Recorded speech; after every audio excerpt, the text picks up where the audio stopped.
Up a closed-door hearing on ISIS. Representative Michele Bachmann just came from that hearing. She joins us. Of course, there's a lot you can't tell us, right? Fair enough. That's Fair enough. right. All right. Can you tell us sort of the sentiment? Is the sentiment one where there is increased concern about national security as a result of ISIS, and does it seem to be that more people are on board to do something more than what we're doing, or less?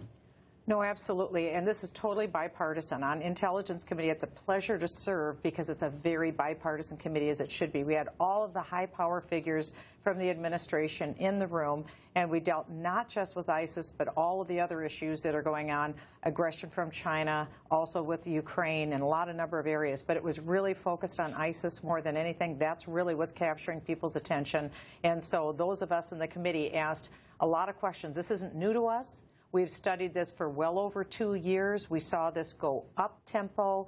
And I'm from Minnesota, which has a lot of, unfortunately, terrorist connections, particularly to ISIS. The first 2 Americans that were killed were, with the Islamic State were from Minnesota. We just had another 19-year-old girl. Why is that? What's going on in Minnesota? I know even Senator Franken on the other side, it was also a senator from your state, is concerned. What's going on in Minnesota? We're very concerned. People have a right to be safe in their homes, but things have changed. He was working at an airport. I mean, of all places, I mean, can you think of a worse place to put someone? He had access to the tarmac, and he was also cleaning planes. This is the second one who had died fighting on behalf of ISIS. The only 9/11 convicted terrorist, Greta, came from my district in Minnesota. We have the largest population of Somalis outside of Somalia. And, of course, most Somalians are not a part of the terrorist activity, but we have a very long, deep connection.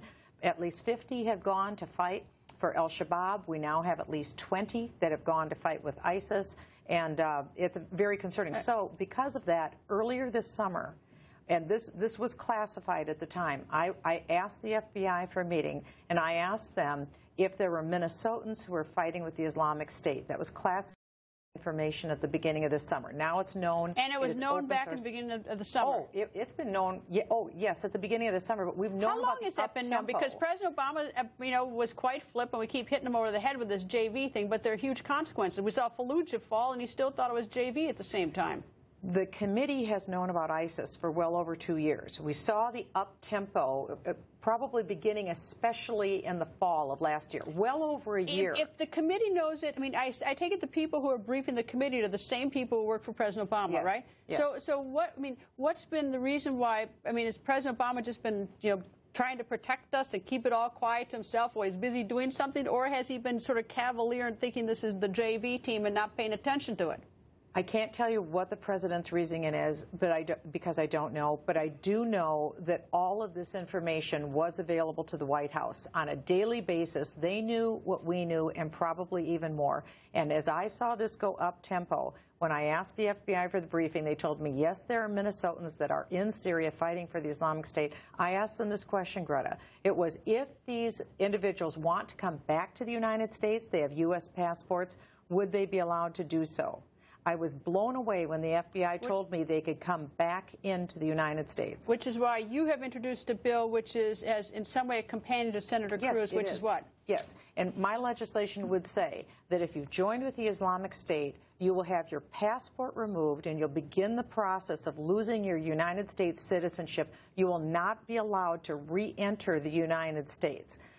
When I asked the FBI, I said, what would happen to someone who is fighting with ISIS? They said they would be allowed to re-enter the United States, as some already have, and they would be on a terror watch list, and they would have to go through screening. I have to go through extra screening when I'm at the airport. Well, we know why you do, but anyway, that's not a big thing. So we have to do this. This is common sense.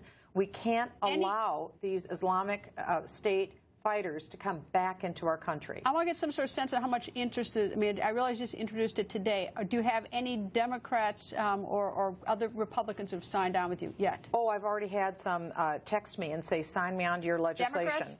I have talked to Democrats, and hopefully we're going to get them on. I also am talking to our leadership, John Boehner, Kevin McCarthy, and Stephen Scalise, and asking them to please fast-track this legislation and get it through before we go off to the elections. This is important. Here's the other thing, our southern border.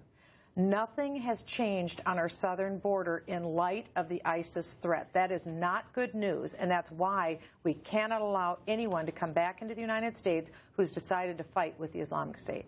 Congresswoman, nice to see you. Good to see you.